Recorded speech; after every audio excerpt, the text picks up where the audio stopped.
And I'm very pleased to call the subcommittee to order for a legislative hearing on S-283, the National Climate Bank Act. Thank you to my ranking member, Senator Inhofe, and to the chairman and ranking member of the Committee on Environment and Public Works, Senator Carper, who has joined us, and Senator Capito, who I think is going to join us as well. And I just want to thank them for their invaluable partnership in giving us this opportunity to hold this hearing and for joining us today. It's my pleasure to welcome my colleagues on the subcommittee as well as our witnesses to a discussion of the National Climate Bank Act, which would create and capitalize a national climate bank, also known as a Clean Energy and Sustainability Accelerator. The dangers, disasters, and damages of the climate crisis are no longer hypotheticals. The climate crisis has fully arrived, and we have both an imperative and an opportunity to act to protect the economy, preserve American lives, create new jobs, and establish the United States as a global leader in a clean energy future. The legislation we will discuss today, the National Climate Bank Act, provides a practical and economic solution to all of those problems. It puts people to work. It helps rebuild homes, schools, and communities. It tackles the climate crisis, and it has environmental and economic justice at its core.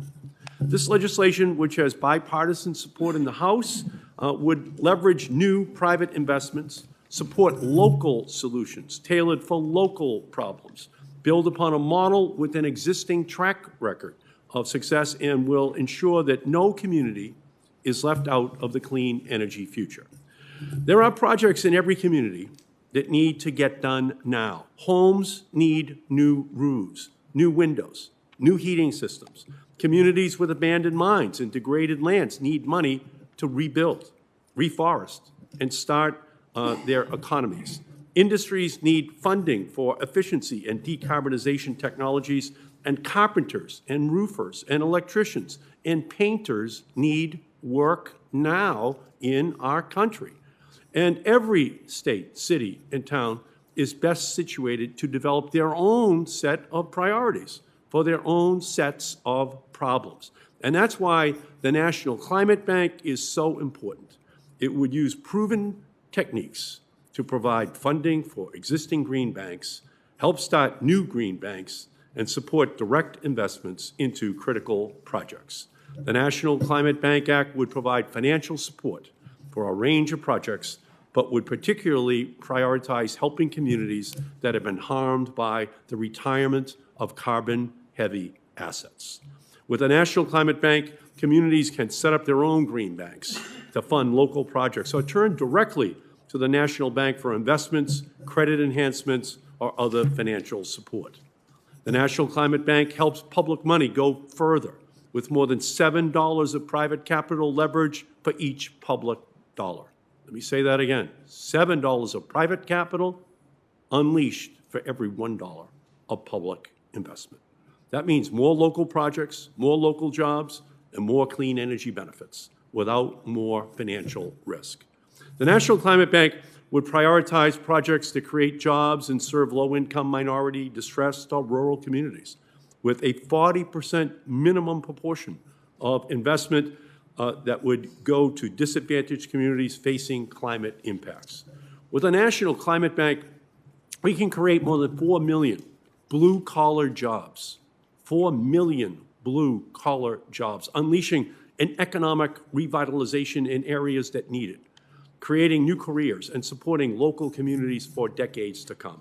I look forward to a discussion of the details of this bill. I just think it holds enormous promise for ensuring that people in our country, blue-collar workers, can point to a future that's more promising than anything that we have right now. Let me turn and recognize the ranking member of the subcommittee, my friend from Oklahoma, Senator Inhofe. Well, thank you, Mr. Chairman. I'd like to welcome our panel for the first Clean Air Subcommittee hearing of the 117th Congress. I'd like to give a special thanks to Mr. Isaac and Commissioner Bell for joining us today. Before I discuss my thoughts on the chairman's bill, I'd like to say that I've known my colleague from Massachusetts for many years. We have served together. He's been, actually, we don't agree on anything, but we love each other. We've had a very close relationship for a long time.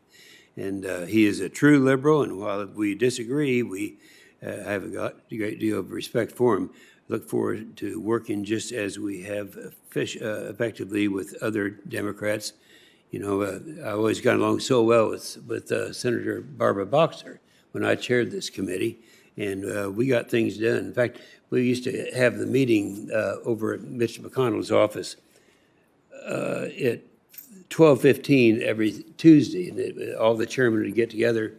And when it came my turn, I'd say, now from the committee that actually gets things done, and we did them. We accomplished a lot of things together. And I say the same thing with Chairman Reed of the Armed Services Committee. Now, I have serious concerns with the bill that we're discussing today. Sadly, it appears that the National Climate Bank Act may be phase one of Democrats' far-left climate agenda. The end goal, of course, is being the Green New Deal. We all know the Green New Deal seeks to end our way of life as we know it, abolish fossil fuels, air travel, control how much beef we eat. This bill creates the federally funded DC-based climate bank solely focused on funneling $100 billion of taxpayers' dollars into green projects that are favored by Washington Democrats. While there are many issues with the bill, the bottom line is we simply don't need it. The bill's own findings indicate that in 2018 alone, there was over $100 billion invested in renewable energy and energy-efficient projects. Furthermore, the bill does not take into account that the Department of Energy's loan program office is flush with cash with more than $40 billion in loans and loan guarantees for energy projects. Even President Biden's $2 trillion slush fund for all things infrastructure plan devotes less than $30 billion for a carbon bank. That's less than 2%, clearly not a real priority, and that says a lot. Secondly, let's talk about who controls the money in the bank. Washington activists, the bank's board of directors would be handicapped by the president or cabinet officials in this administration. A seat is given to the director of the unaccountable CFPB. That's a far cry from the nonpartisan or bipartisan standard for federal boards and commissions we have today. This board would likely be used to reward political allies of the Washington Democrats and at the expense of the taxpayer dollars. Worse, nothing in this bill prevents the bank from being used as a slush fund for billionaires and other politically connected Democrats. Finally, this bill places the coal country in its crosshairs. It establishes a cash for carbon program to force the closure of reliable coal-fired power plants and even clean natural gas-fired power plants as well. That would be devastating to the communities across America, including my state of Oklahoma and Gillette, Wyoming, where our witness, Commissioner Bell, resides.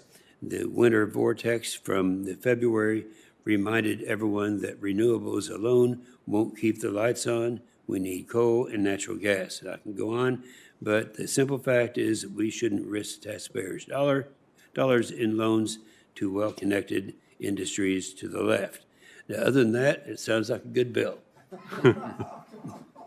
Thank you, Mr. Chairman. Well, thank you, my friend, so much for that optimistic, forward-looking opening. And may I add as well, Senator Copper to the list of chairmen who are very productive in working together in a bipartisan fashion. And that would be my hope on this legislation as it's all unveiled and fully understood. And towards that goal, we begin with our first witness, Senator Chris Van Hollen from the state of Maryland, with whom I have partnered in the drafting of this legislation, and who has always been ultimately a pragmatist in this legislative process. So, Senator Van Hollen, whenever you feel comfortable, please begin.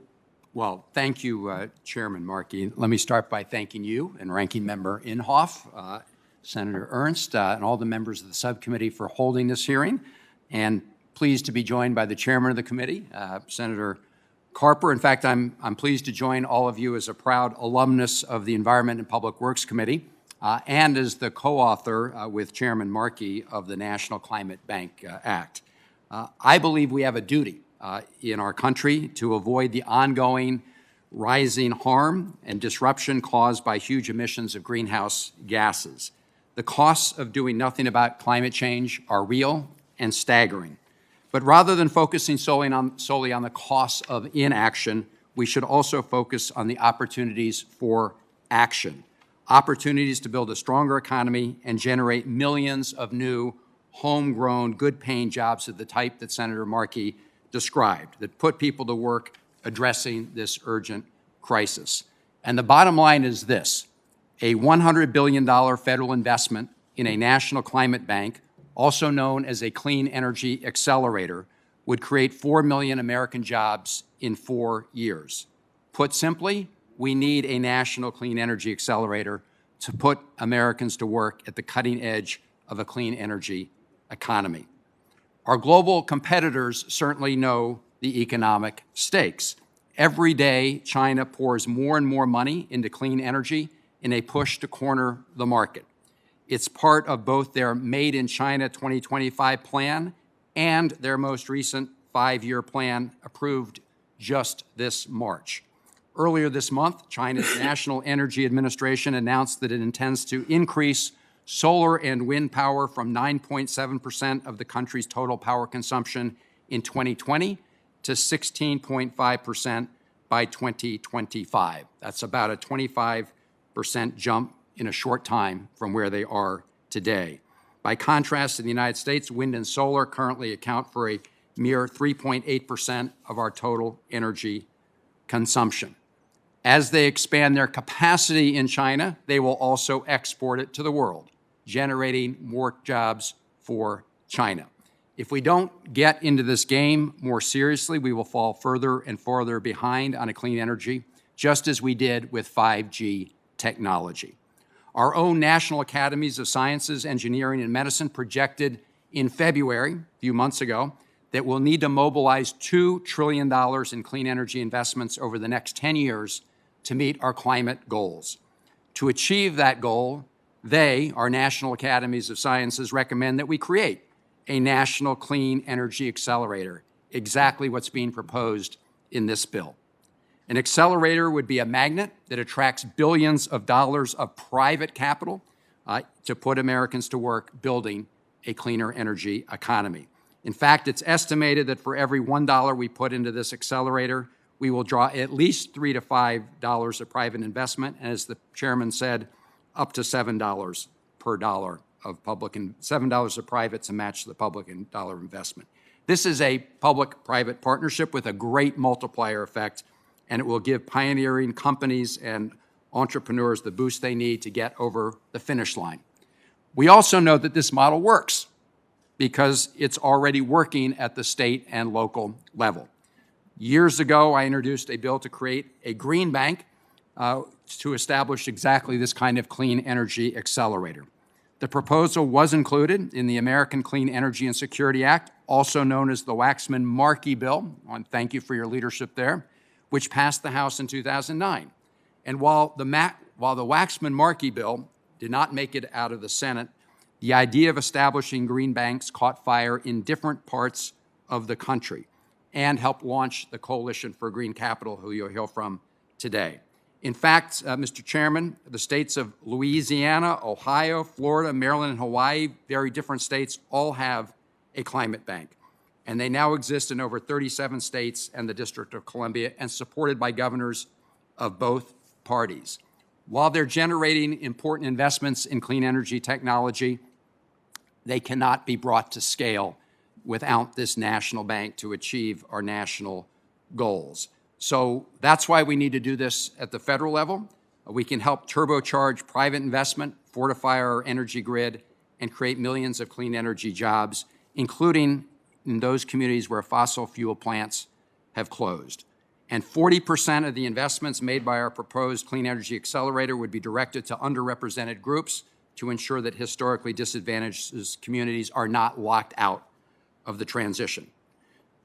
President Biden believes in this vision too, and he has concluded that a green energy accelerator, he has included one in his American Jobs Plan. Colleagues, I urge you to seize this opportunity to join with me, Senator Markey, Senator Carper, and bipartisan leaders around the country to support a national clean energy accelerator. Thank you, Mr. Chairman. Great.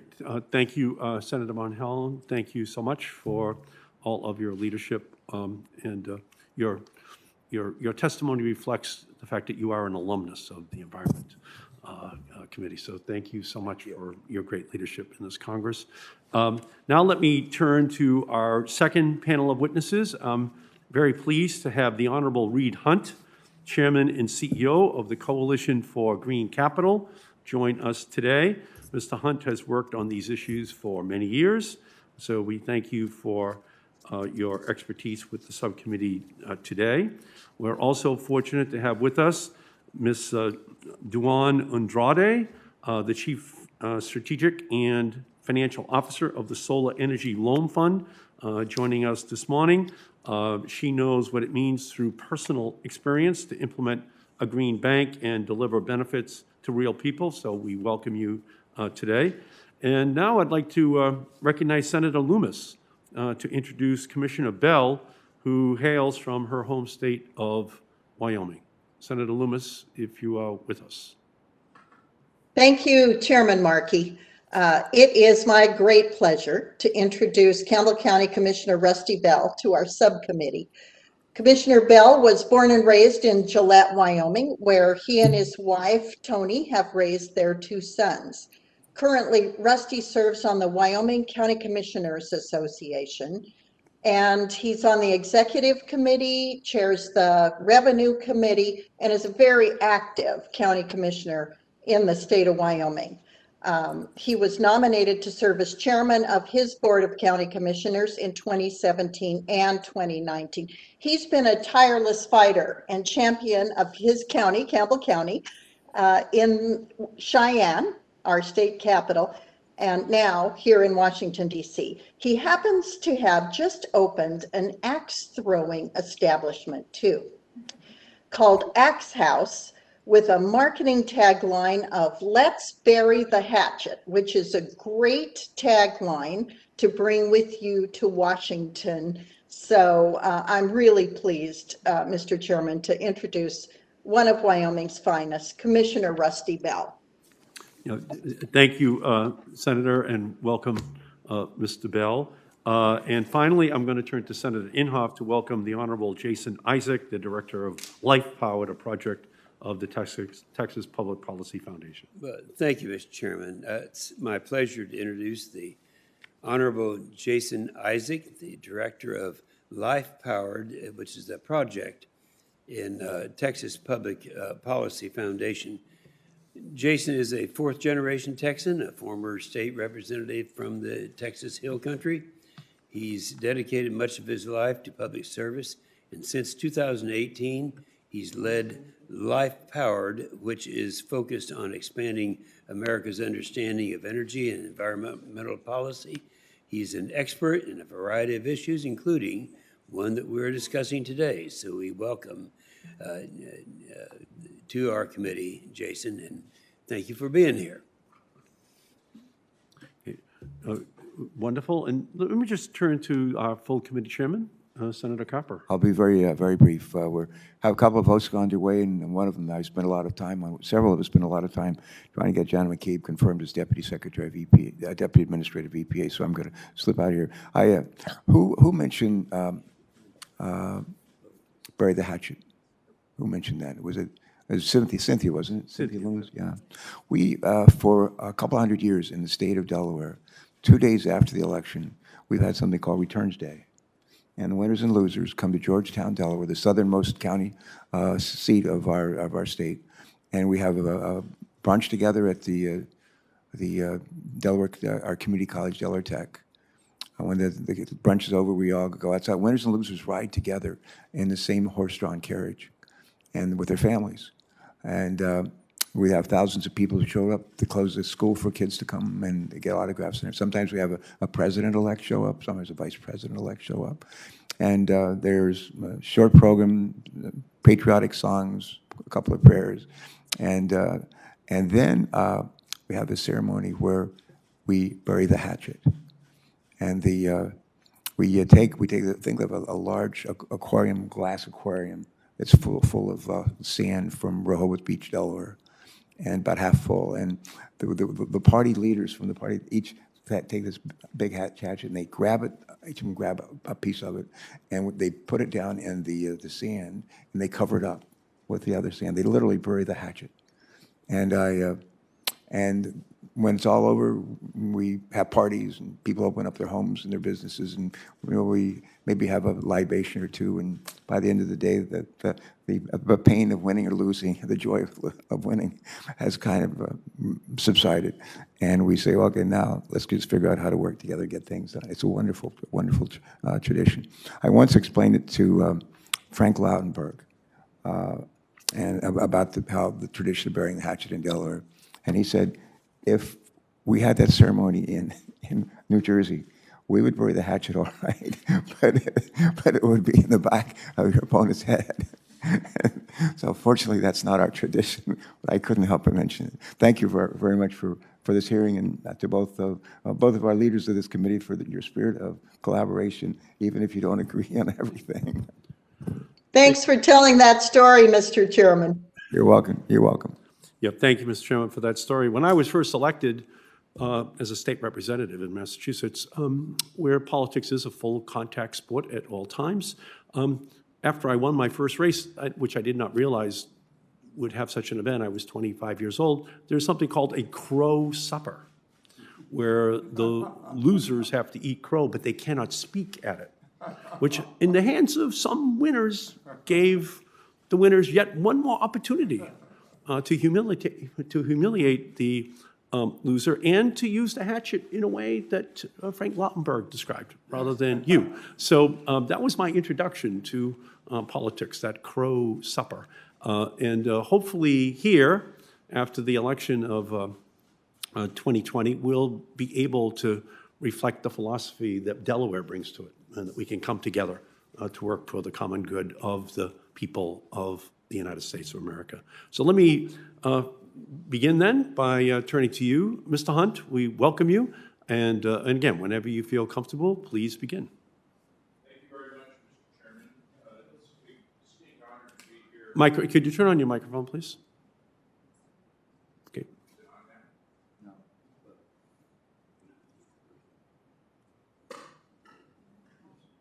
Oh, that.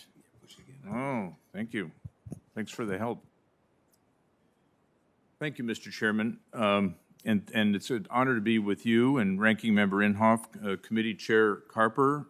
Senator Ernst was here earlier, and Senator Loomis here virtually. It's also a great pleasure to follow my home state Senator, Chris Van Hollen.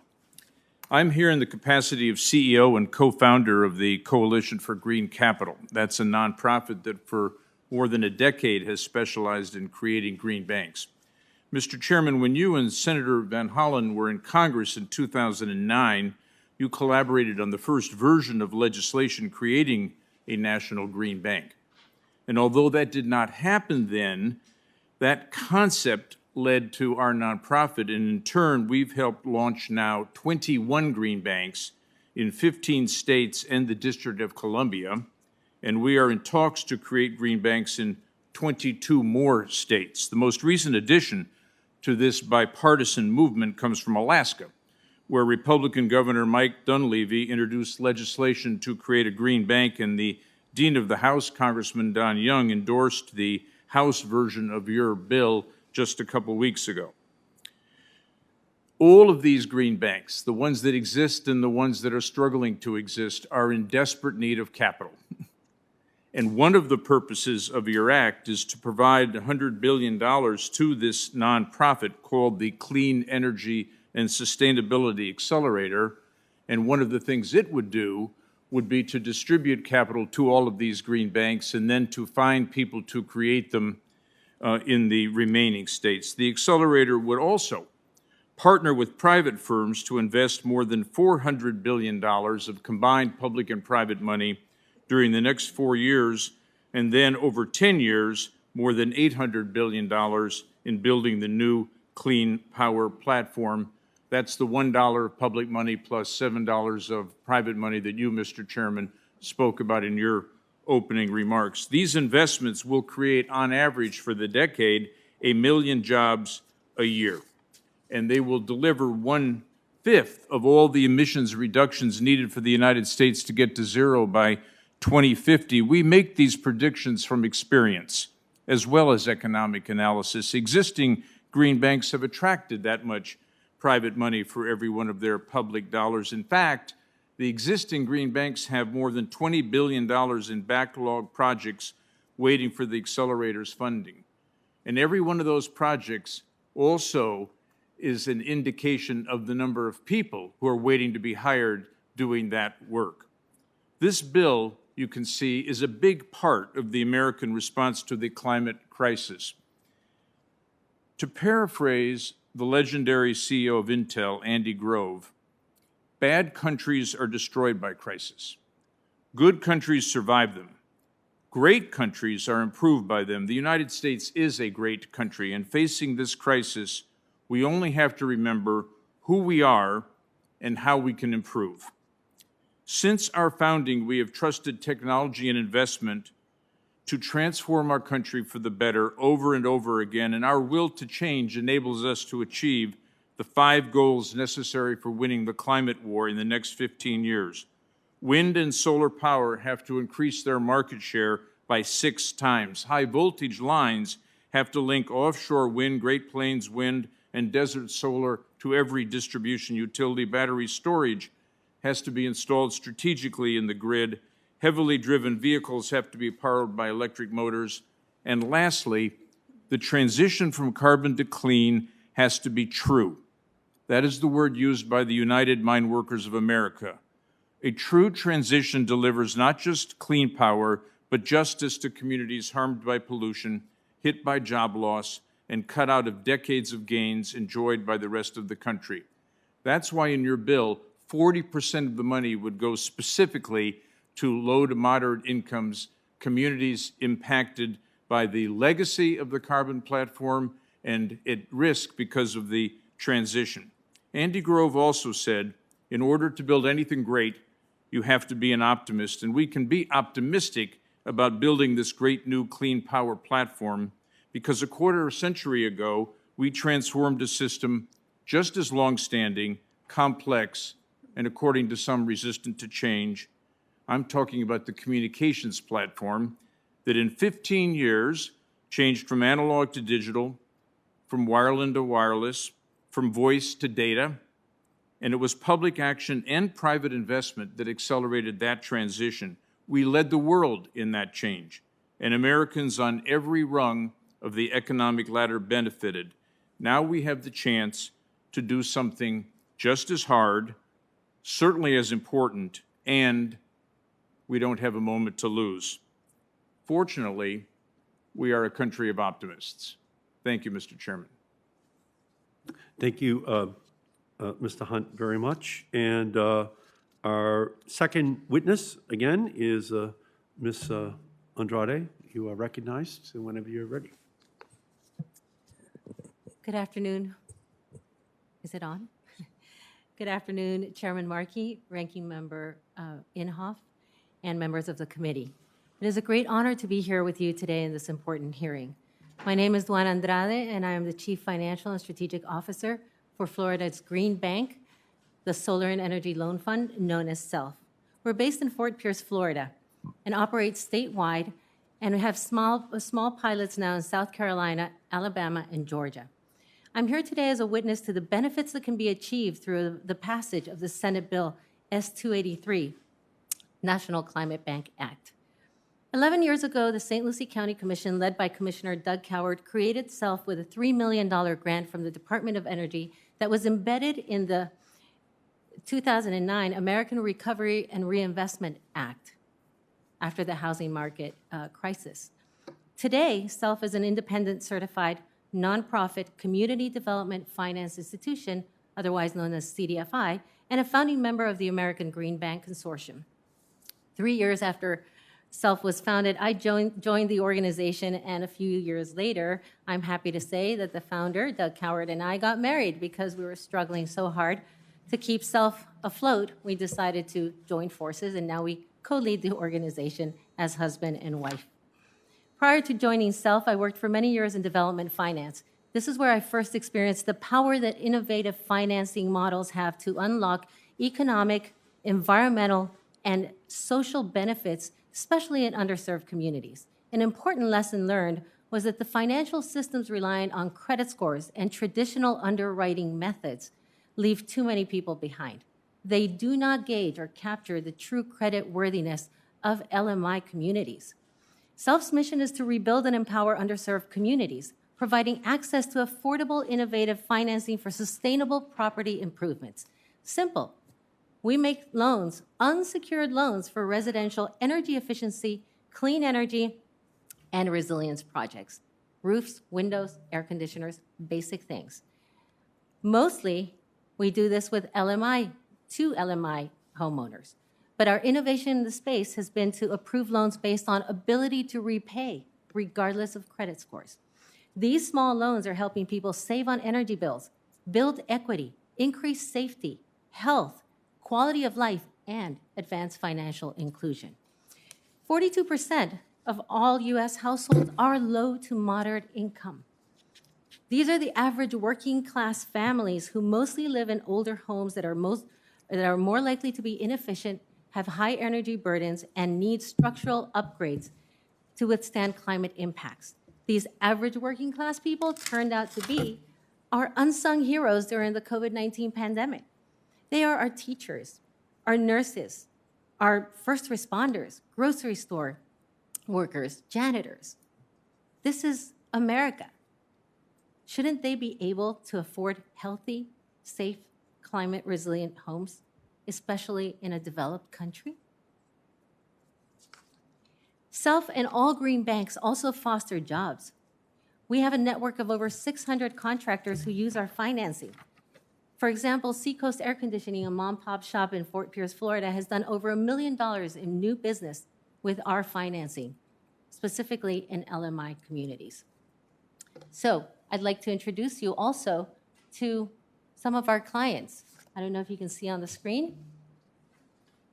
Meet Pamela Turner, a U.S. veteran. Are you able to see the image? No? Well, Pamela Turner is a U.S. veteran, single mother of 4, cancer survivor. She could not get a loan to replace her roof that was leaking. She had buckets around her house. Mold was growing. Her children were unhealthy and unsafe. Nobody would give her a loan. A contractor brought her to us. We were able to approve her for a loan to fix her roof, and she got our lowest cost loan despite her poor credit. Today, she's enjoying safety, but also she's been able to gain access to insurance, and she's also rebuilding her credit. I'm sorry you can't see this, because another example would be Carol, widow, recovering from back surgery. Her AC goes out, it's 102 degrees, sweltering heat in Florida, and nobody will give her a loan because her husband, who passed away, had all of the credit. She had none. She comes to us. We're able to give her a loan, a low-cost loan, to get a high-efficiency air conditioner that she could afford. That's the picture showing her receiving that loan. So just to wrap up, SELF has done $17 million in loans, 74% of those for low and moderate income communities. Our average default rate is less than 2%. However, after 10 years of arduous work, we still have only tapped into less than 1% of the potential market that needs our services. A national climate bank would help SELF and other green banks across the nation catalyze billions of dollars in investments to rebuild our communities, uplifting our everyday heroes, both workers and small businesses, with sustainable long-term benefits. This is not asking for charity. We're asking you to make a sound and impactful investment to revitalize and rebuild our country and pave the way into the future. Thank you. Thank you very much for your testimony. And now, Commissioner Bell, if you can hear us, please begin. Thank you, Mr. Chairman, Chairman Markey and Ranking Member Inhofe, and Senator Lumpens. Thank you for the nice introduction. And also, Senator Carper, thank you for the bury the hatchet story. I'll be using that. I'm Rusty Bell. I'm a member of the Board of County Commissioners in Campbell County, Wyoming, located in northeastern Wyoming. I'm currently serving my third year of my second term as a member of the board.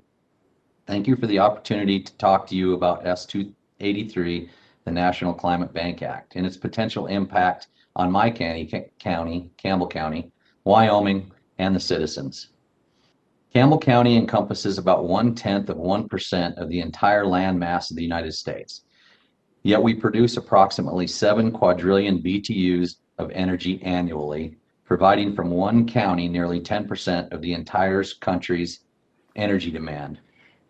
Most of that demand takes form in low sulfur coal from the Powder River Basin.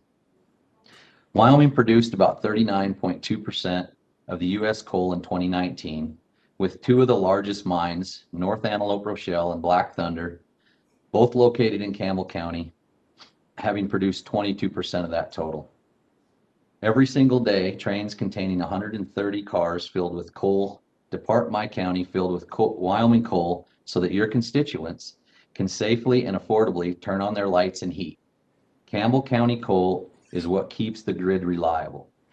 According to the U.S. Geological Survey, there are approximately 25 billion tons of economically recoverable coal resources in Campbell County.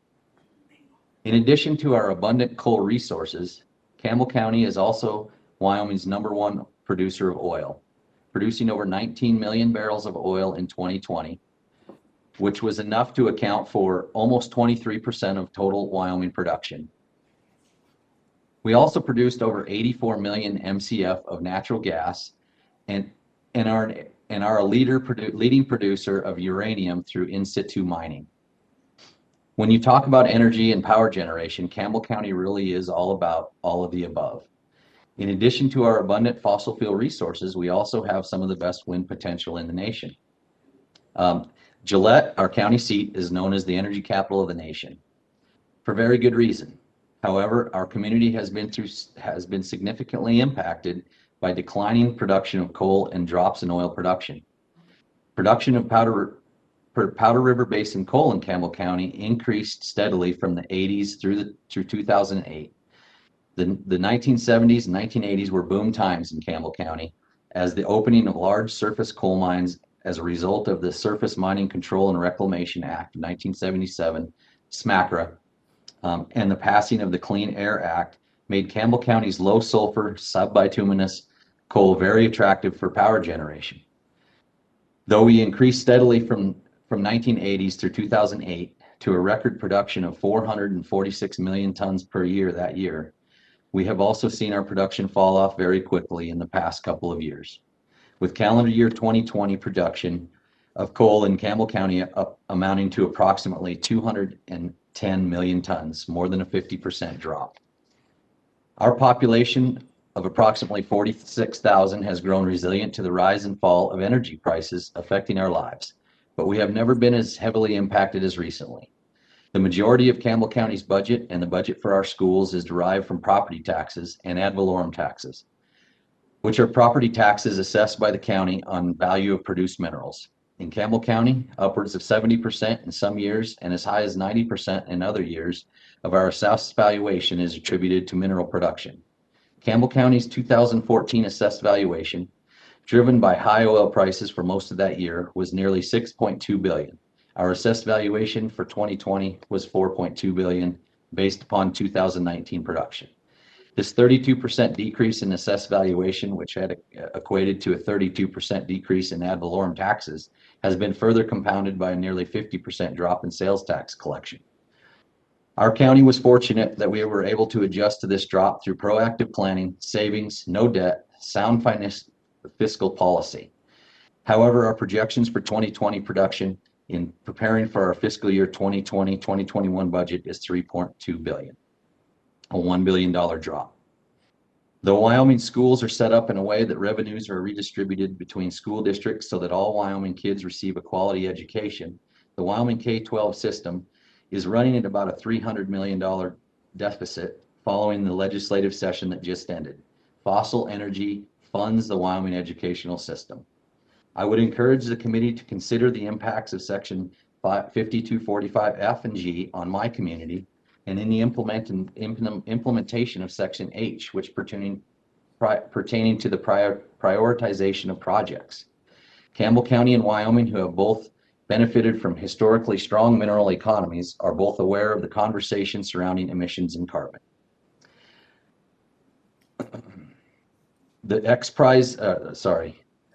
The state of Wyoming has invested $15 million in integrated test center at Dry Fork Power Station plant in Gillette. Has partnered with the X Prize to use facility to find beneficial uses for power plant flue gases. The X Prize recently announced their winners, which included Carbon Built, a team from UCLA that demonstrated its technologies at the ITC. Dry Fork Power Station also is home to carbon safe carbon capture project. You mean the one? Campbell County intends to continue fully developing our existing mineral resources. We are also looking to future recognizing we need to find new uses for our existing resources and new ways to put people to work. Additionally, because the significant amount of tax revenue the county generates from mineral extractive activities, for many of which the long-term opportunities are being threatened, proactively addressing economic development and looking for options to retain our workforce are essential. Unfortunately, the money for these activities is mostly non-existent. Campbell County not only leads in energy production, but also conservation and reclamation practices. No one in America cares more about the environment of Campbell County than the residents of Campbell County. We breathe the air, we drink the water, we ranch and farm the land. We have incredible populations of wildlife in Campbell County, including pronghorn antelope, deer, elk, sage grouse, many birds of prey, including bald golden eagles and ferruginous hawks. No energy development happens without these environmental factors taken into account. For these reasons, I would encourage the committee to not forget communities who stand to be the most impacted by the implementation of the proposed National Climate Bank Act. Look at the including or expanding the legislation to include opportunities for economic development, retraining, and research for new uses for our mineral resources. Examples like the ITC could further develop to generate beneficial uses for Campbell County's mineral resources, which have helped power the U.S. for generations.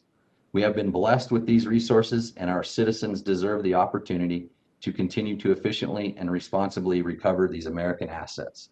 Chairman Markey, Ranking Member Imhoff, Senator Lummis, I appreciate the opportunity to testify before you. I'm prepared to stand for any questions. Thank you. Thank you very much. Since the chairman is down voting right now. We actually have one witness left. Mr. Isaac still needs to go. We were gone, so I didn't mean to leave you out. I thought you'd already gone. Go ahead, Mr. Isaac. You are recognized for your statement. Thank you, Senator Inhofe. Thank you, Chairman Markey and members of the committee. I'm Jason Isaac, Director of the Life Powered Project at the Texas Public Policy Foundation, a national initiative to raise America's energy IQ. During the 8 years that I served in the Texas House of Representatives, I served on the Environmental Regulation, Energy Resources, and Economic Development Committees. I was successful at passing legislation to further Texas environmental leadership while promoting economic prosperity, two things that go hand in hand. The idea of a federal climate bank has been proposed for years, and the market has responded. Wall Street and global financial firms and the Climate Action 100 Plus are colluding to force companies they invest in to divest from fossil fuels, denying financing and investment unless those energy businesses kowtow to arbitrary and expensive emission reductions, and to prop up these financial institutions' massive investment in green energy that without government subsidies would otherwise fail. In reality, there already is a climate bank. This climate cartel will prove a disaster for our entire economy. Restricting financing to energy producers based on political whims kill good-paying jobs, increase our cost of living, and reduces the capital available to invest in the energy technologies of the future. The less energy the United States is free to produce, the more we and our allies are forced to rely on hostile, unstable nations with lax environmental and labor standards. This is harmful not just for energy businesses, but also for each and every American. We recently spoke with Mike Dunleavy, governor of Alaska, whose state is having to invest its own money to develop new Arctic oil and gas reserves because the major banks will not invest there. In Texas, we've heard from numerous energy producers that they are struggling to sustain and grow their businesses because of banks refusing to finance them.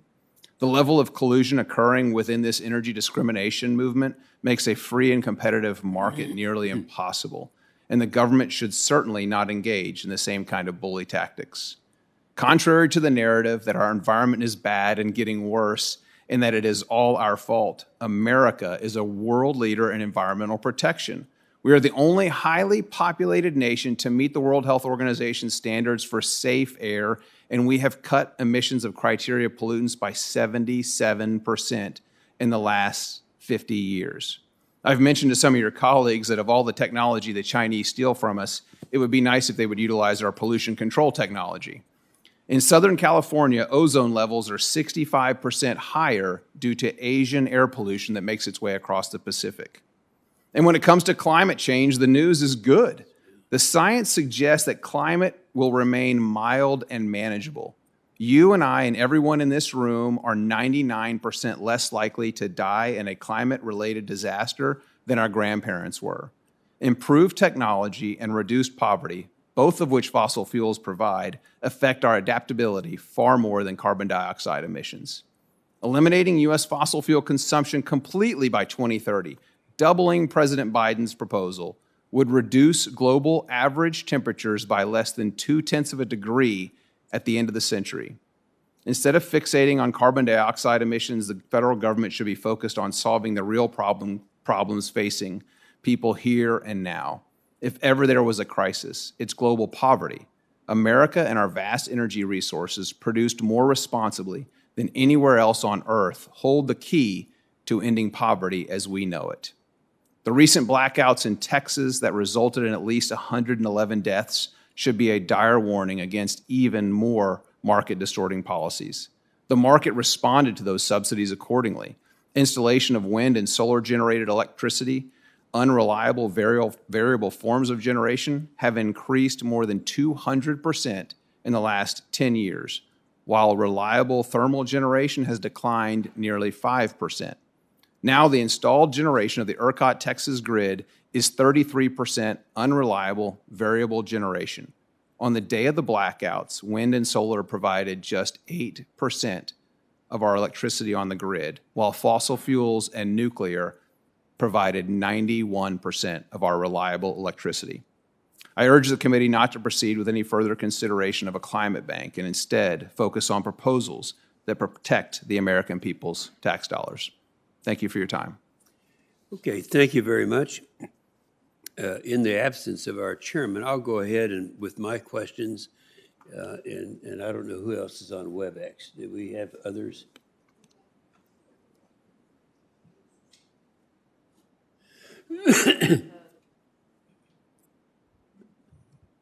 Okay, well, I'll go ahead and start, and then by that time, the chairman will be returned. We have Senator Loomis still on. Oh, very good. All right, thank you. All right, Mr. Isaac, earlier I laid out my concerns that this bill lacks safeguards to prevent taxpayer dollars from subsidizing investments of liberal billionaires and other politically connected individuals. We shouldn't be risking the hard-working people's tax dollars for investment in electrical vehicles or their charging stations for the residents of coastal states. If coastal states want to prop up green banks and subsidize their friends, then of course they can do it. But Oklahomans shouldn't be subsidizing them in the risk investments. So, Mr. Isaac, is it possible, the way the bill's written, for Elon Musk or some of his billionaire buddies to get funding for their green ideas? Absolutely, sir. And that's one of the reasons why I think people are fleeing California and moving to Texas and moving to Oklahoma. They have incredible, unreliable electricity. Rolling outages were nothing new to them. Last August when they happened, they were certainly something new to Texas, and that shouldn't be the case. but there are some concerns about oversight, much like I, when I was an elected official, wouldn't hire an ethics attorney without any experience. It's certainly concern for oversight with the board for this particular piece of legislation. That's a very good answer. Mr. Chairman, we went ahead and started without you. Would you like to have me complete my No, please. questions? Please, yes. All right, that's fine. And then I'd also, to you, Mr. Isaac, if Wall Street is already funding green projects to the tune of $100 billion a year, won't a government program like this just fund the worst projects that can't compete for private funding? Would that be the case?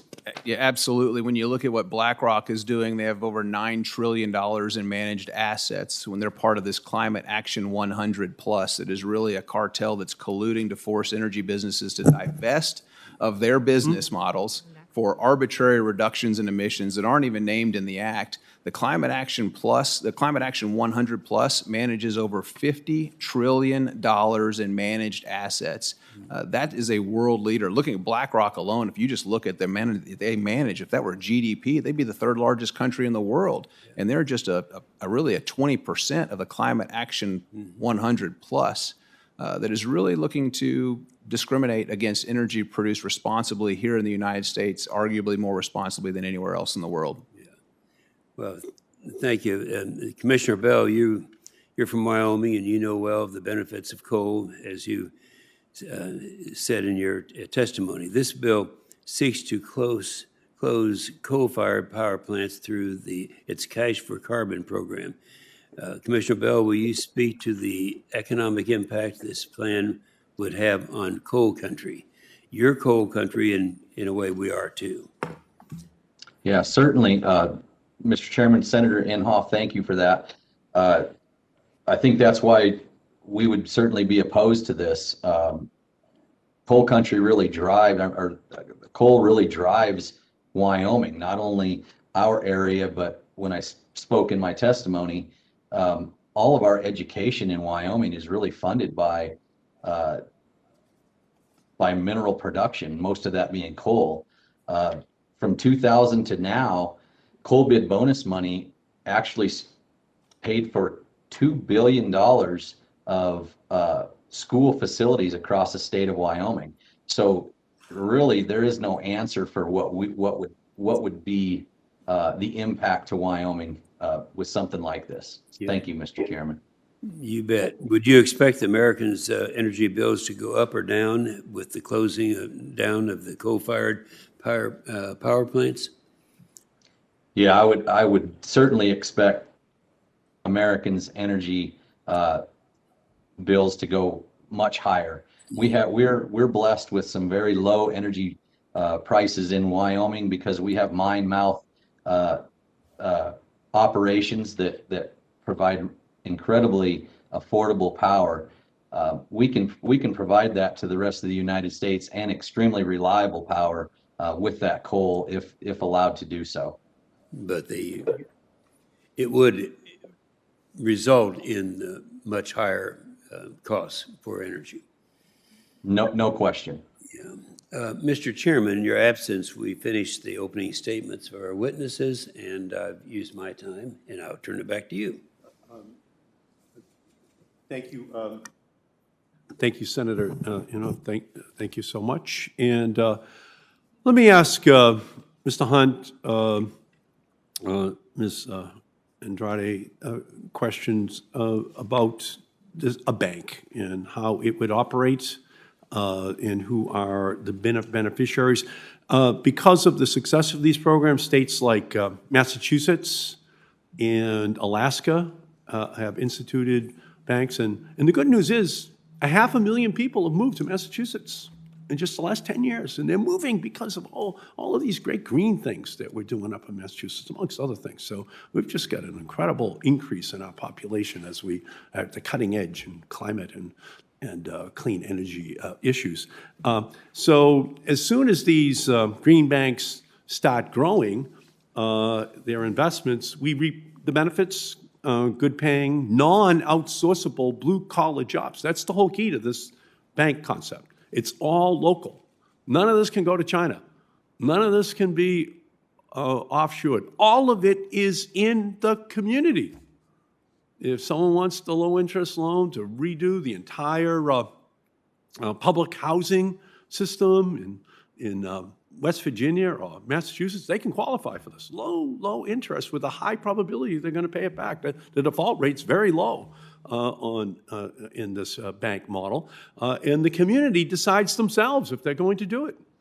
No one makes them do it. It's just there if it's going to be helpful to them. So, Mr. Hunt, could you talk about this blue-collar job creation engine of a generation that could be the climate bank? Thank you, Mr. Chairman. The existing green banks, as I mentioned before, have about $20 billion in backlog projects. What are those projects? Are the kind of things that Ms. Andrade already talked to you about. House by house, contractors looking to renovate those homes, looking to put solar on the roof, looking to make those homes more resilient in the face of storms. These are blue-collar jobs. As we go across this country, state by state, the impact of the climate crisis is quite a bit different in every state, but the one thing that is in common is that the rebuilding of the way we make energy and the way we distribute it and the way we consume it in every single state is an opportunity to hire people at very, very well-paid jobs, literally in the job of rebuilding America. So give us, for example, give us a project and then tell us which different professions would have to get hired in order to complete that project.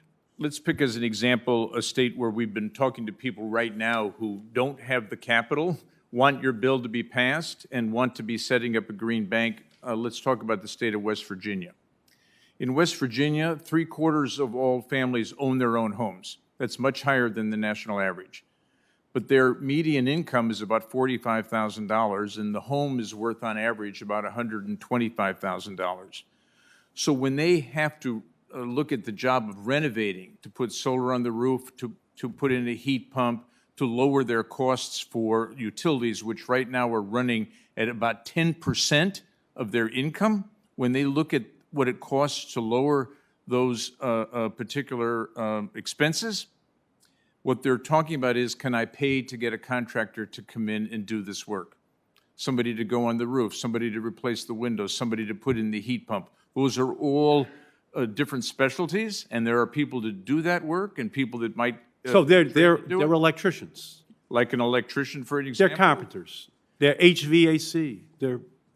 That's all exactly right. Those are all different people. Anybody that's ever been through a renovation has an idea of how many different specialties are required. But here's the missing piece. They need a green bank to provide the upfront capital at a very low interest rate so that those people in those homes can afford to hire all those different work people. Okay, so let me come back over to you, Ms. Andrade. Does the Solar and Energy Loan Fund that you run have a list of shovel-ready projects that would get people to work if we can pass an innovation bank, or pass an accelerator that would get funding into the hands of people at the localist of levels? Yes. We currently have about $2 million in projects that are small-sized projects, average $10,000 each. And that's just in the market that we're working in. During COVID, we saw our loan activity explode. It more than doubled because people are working, playing, studying, doing everything at home, and they had to upgrade their homes so that they could afford to run air conditioners. They had to upgrade to high-efficiency air conditioners. They had to fix roofs. And currently, that trend continues, where people need to rehab their homes. And especially low and moderate income people are the ones disproportionately affected by climate impacts. Every year, we have people that are still recovering from Hurricane Irma with tarps on their roofs. And not only Florida. We're talking about our current market. We already have like $2 million in projects, but then we're opening up South Florida in partnership with Miami-Dade County. We have current partnerships with Orange County, with Hillsborough County, St. Pete. We create these public-private partnerships because we are also helping them as a tool for development in their communities. Furthermore, I just want to note that we're also about to pilot a program with the Atlanta Housing Authority in Georgia, where we're going to help fix up these low-income houses so that the lower-income tenants can benefit from energy savings. Again, and in fixing them up, who do you have to hire in order to Yeah, do that? so What community are you talking about? Yeah, so let's say in Florida, in St. Lucie County, In St. Lucie County? we have roofers, we have AC installers, we have solar installers, and here's the thing. We have a Green Jobs Training Center that's been set up, creating hundreds of training of jobs, and these are jobs that are sustainable jobs. By the way, the green job industry is one of the fastest growing industries right now. People are going to work putting solar on roofs, installing ACs. This is a working class, typical job that sustains hundreds and thousands of families in our nation. Thank you so much. Senator from Oklahoma. Thank you, Mr. Chairman. First, I am so sorry. Yeah, I did not recognize Senator Loomis so that she could ask her round of questions. So let me make a unanimous consent request, though, that make as a part of the record, the American Enterprise Institute has a paper on this legislation. I'd like to make this as a part of the record. Without objection, and similarly, I would like to submit for the record testimony by Representative Debbie Dingell, who is the lead companion legislation in the House that would create a national climate bank. Without objection, so ordered. Senator Loomis, you are recognized. Well, thank you, Chairman Markey. And I'd sure like to see us focus on what can improve our air quality and improve the global climate rather than picking winners and losers among the fuel sources, because we don't have to pick winners and losers. And our guest from Wyoming, thank you so much for being here.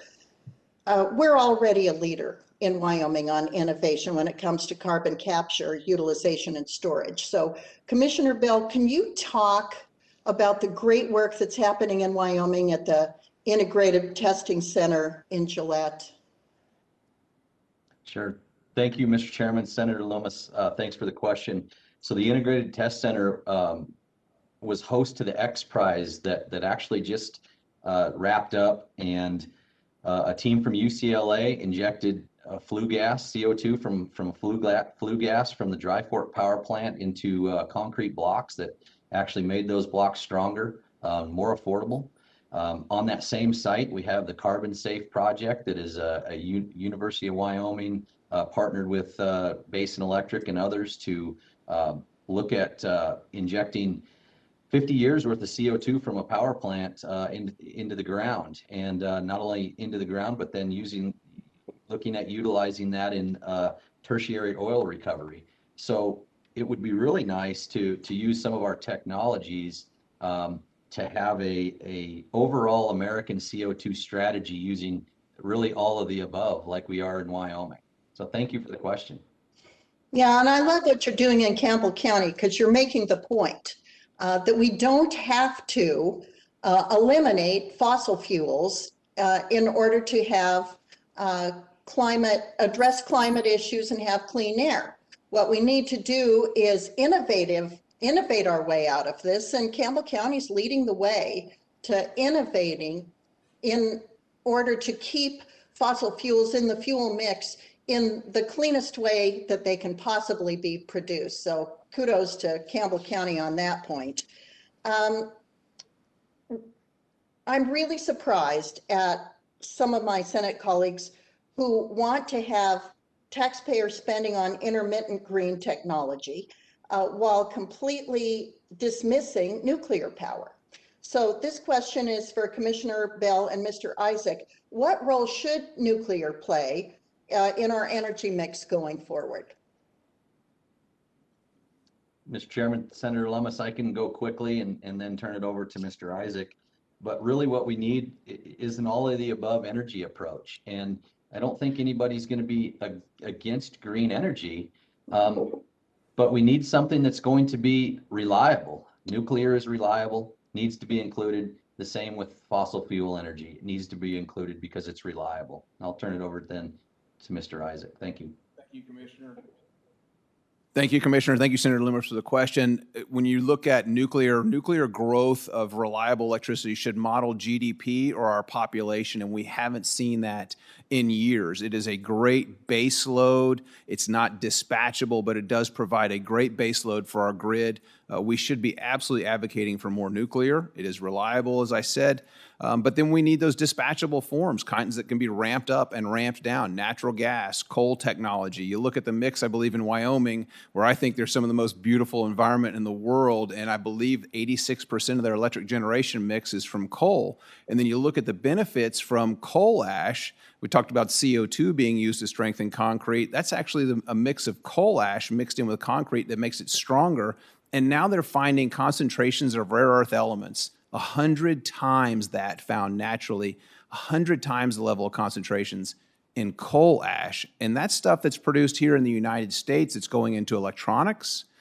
So there's some great opportunities looking forward to our energy here in the United States if we don't demonize some forms over others.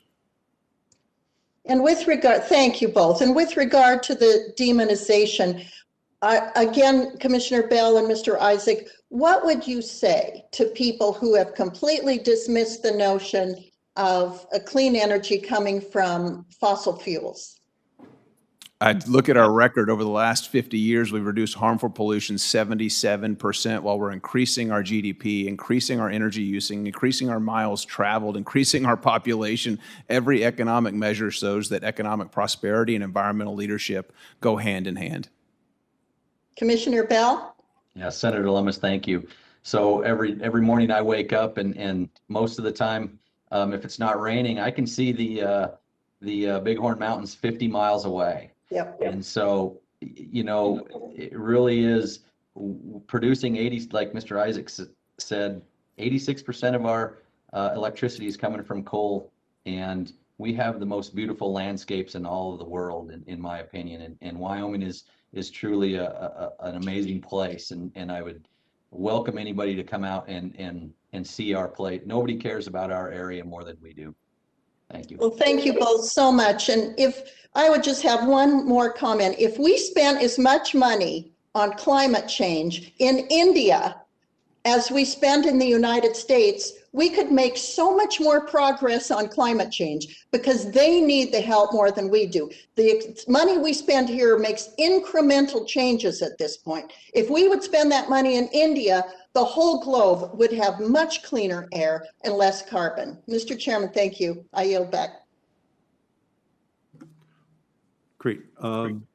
Thank you. And I don't know if Senator Padilla is ready yet, but if he is not, and as soon as you are ready, Senator, please let us know. Just let me ask you, Mr. Hunt, in your role as founder and CEO of the Coalition for Green Capital, explain the difference between what you do and what Blackstone would do. We heard about Blackstone today. What's the target for the green bank that you are proposing? So if you're working at Blackstone, and I have known the founder since college, so I think I speak from some knowledge. You're in the for-profit business in a very, very aggressive way. There's nothing wrong with capitalism, but the idea that 20, 25, 30% annual returns are possible in the kind of work that Dwayne and I have been talking about, that's not viable. Those people in the example state I gave you of West Virginia who need to spend $40,000 renovating their house on average, they can't be paying somebody, a financier from New York, at a profit rate of 25 and 30%. They need low-cost capital. That's why the people in West Virginia are saying to us, please have this accelerator become law, and please set us up with capital. And as I mentioned before, we have 37 states where that's the picture all across the country. I'm not saying that we shouldn't have capitalism. That's why the 7 private dollars are going to join with the 1 public dollar. But we need that special mix to be able to make sure that we're not pricing all these changes right out of the market and having it be that we have a two-tier system. If you're really, really rich, you can have solar on the roof, and if you aren't, too bad for you. That's exactly what you're trying to break through with your bill. So you're saying Blackstone's not going to West Virginia, but this bank would be going there up and down the streets of Charleston and Wheeling and out in the rural parts of West Virginia, providing the very low-cost capital for individuals and small communities. Exactly. Yeah, so I think we should divide this question just so we understand what the difference is and why this bank is so necessary and so local. Again, Senator Padilla, I don't know if you have joined us yet, but pending that, let me recognize the senator from Oklahoma again. Well, I appreciate that, Mr. Chairman. I do have a commitment on the floor in just 15 minutes, so I would just like to get a couple of things out with our great witnesses that we have today. First of all, Commissioner Bell, the White House climate czar, John Kerry, says that fossil energy workers can make solar panels. But Secretary Kerry refuses to acknowledge solar installers earn far less than oil rig workers or coal miners, which would be devastating to millions of hardworking Americans. Commissioner Bell, do you share my concern for lost wages under Secretary Kerry's Green New Deal dream scenario for fossil energy workers? Senator Inhofe, thank you for that question. Yes, I really concerns me that those jobs would not be located in Wyoming, for one, and that those jobs aren't going to be the same wages as mineral production. It really concerns me. I don't think that what he's proposing honestly is feasible. Yeah. Thank you. What do you think about that, Mr. Isaac? Yeah, I think it's this fixation on carbon dioxide. Again, if we eliminate all fossil fuel use by 2030, doubling President Biden's ambitious goal, the temperature mitigation using the same models that the United Nations Intergovernmental Panel on Climate Change uses would mean there'd be a less than 0.2 of a degree difference by the end of the century. But we would increase electricity costs more than twofold on the American consumers for products that are predominantly made overseas, whether it's the rare earth elements that go into wind and solar technology that are mined in China and in places like the Congo and Africa that do not have the environmental or labor standards that we do here in the United States. The UNICEF reports that over 40,000 children between the ages of 4 years old and 13-year-olds are working in mines in the Congo.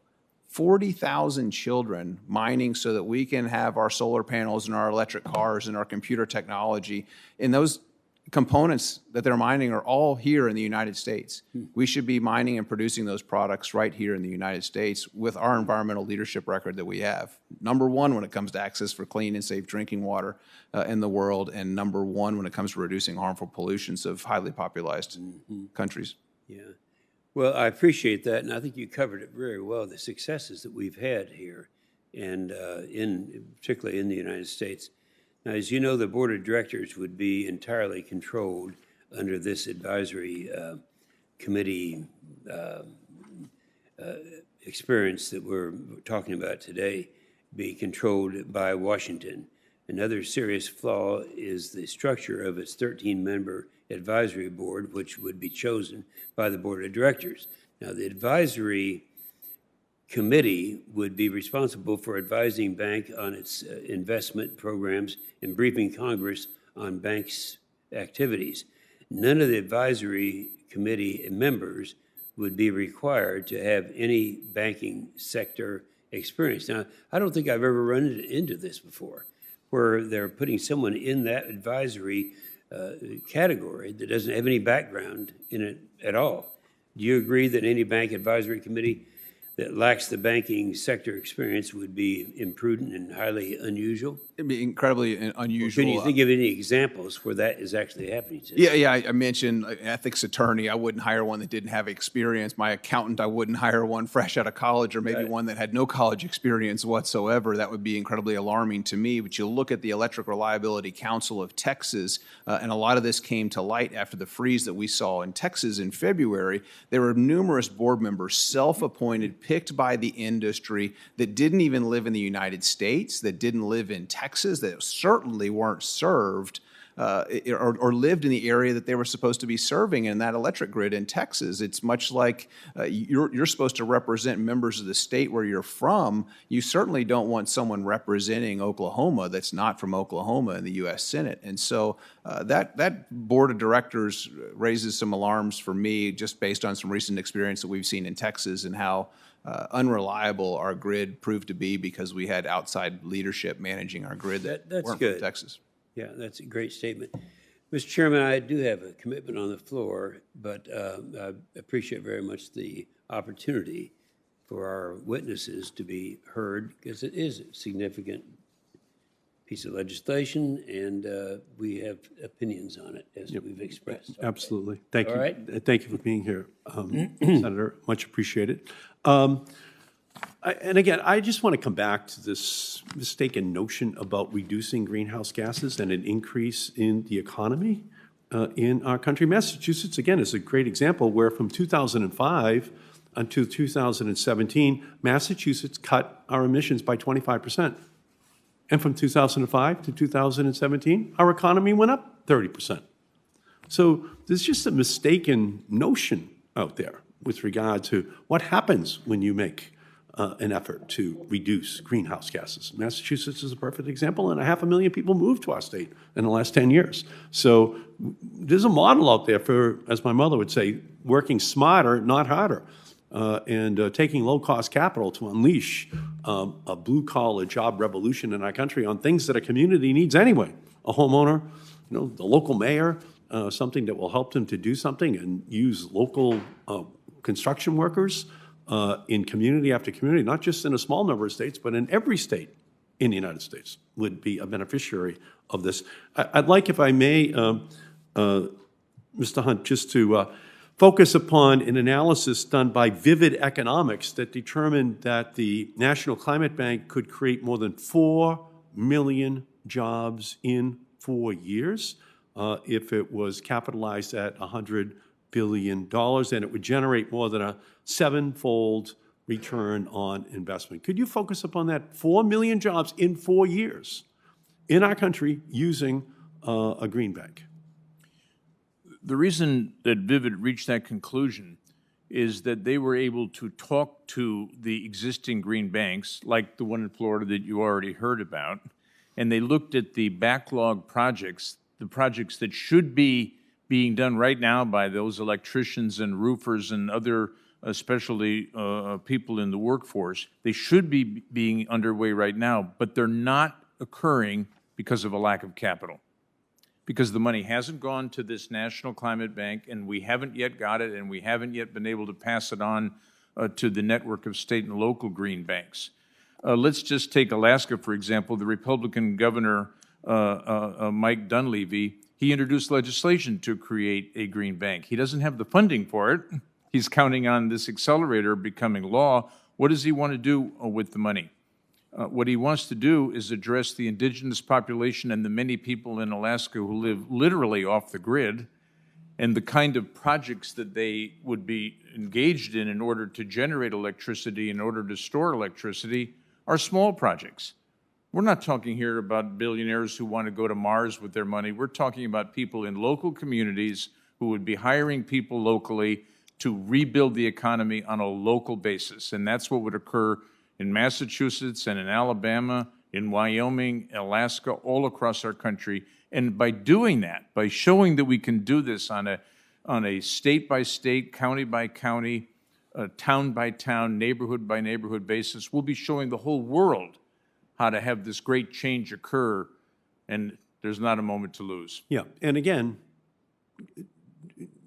people who are saying no to this are also saying no to 4 million new blue-collar jobs in our country when they're desperately needed. And so, there has to be, in my opinion, better arguments that are made against this bank than what we've heard so far today, because that's saying to 4 million families, 4 million individuals, we're going to deny you over the next 4 years a job. And I haven't heard yet good answers as to why that should not be the case. At a public event last week, Cecil Roberts, the president of the United Mine Workers of America, made news when he acknowledged a change is coming to coal country, whether people like it or not. 7,000 coal workers lost their jobs last year alone.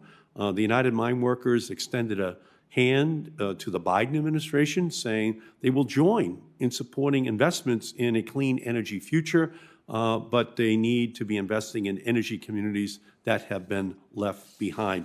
Mr. Hunt, how would a national climate bank help average citizens, help leverage private capital off the sidelines for carbon capture and other technologies that clean up our industrial and energy sectors?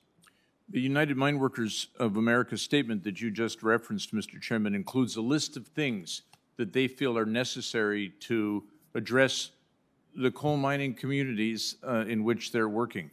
At least several of those provisions specifically are authorized by for the Accelerator to do by your legislation.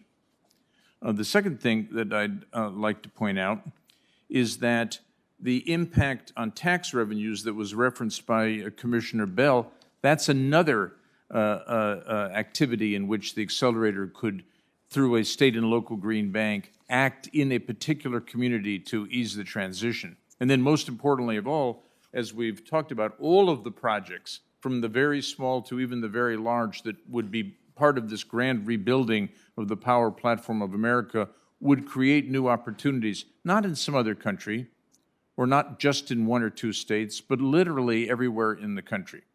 Thank you. And would the National Climate Bank sustain investment into local projects and communities for decades without requiring decades of federal risk or continued appropriations? The way your bill correctly proceeds is to have this initial deposit of $100 billion of capital, and then on the basis of that, the private sector would come in and sometimes invest in projects along with the Green Bank and sometimes rely on the Green Bank as security as it made the investments on its own. But that's why you were right earlier when you said by every dollar that you deposit of public money, you're going to be able to attract over a decade $7 of private sector money. This is the best bang for the buck idea of the entire American Jobs Plan. And I agree with you 100%, and I agree with the testimony of Ms. Andrade as well. This is just a job creation engine. This is something that would unleash amazing amount of investment at the most local of level in 50 different states, which is why Don Young, very conservative member from Alaska, Republican, has endorsed this approach. We're not just talking about Massachusetts or California. We're talking about Alaska. We're talking about West Virginia. We're talking about every state in the union. And every state in the union should be able to take advantage of this incredible technological revolution that's going on out there, but knowing that it's going to be blue-collar workers who do the job, blue-collar workers.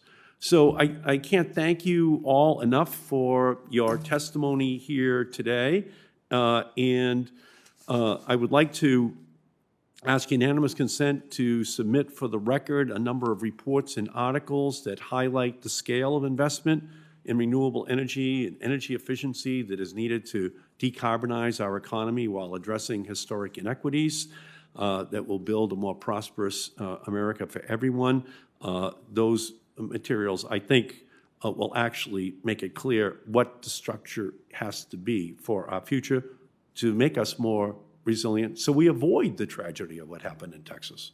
So we anticipate the longer-term impacts that the climate are going to have upon our country. So we've had, in my opinion, a heartening and educational discussion today concerning this important piece of legislation. I'd like to again extend my sincere gratitude to our witnesses, for those of you who are joining us on WebEx as well. And for some final housekeeping, senators will be allowed to submit questions for the record through the close of business on Tuesday, May 11th, 2021. We'll compile those questions and send them to our witnesses and ask that our witnesses reply by May 25th, 2021. So we thank all of our witnesses. We thank all of the senators for participating today. With that, this hearing is adjourned.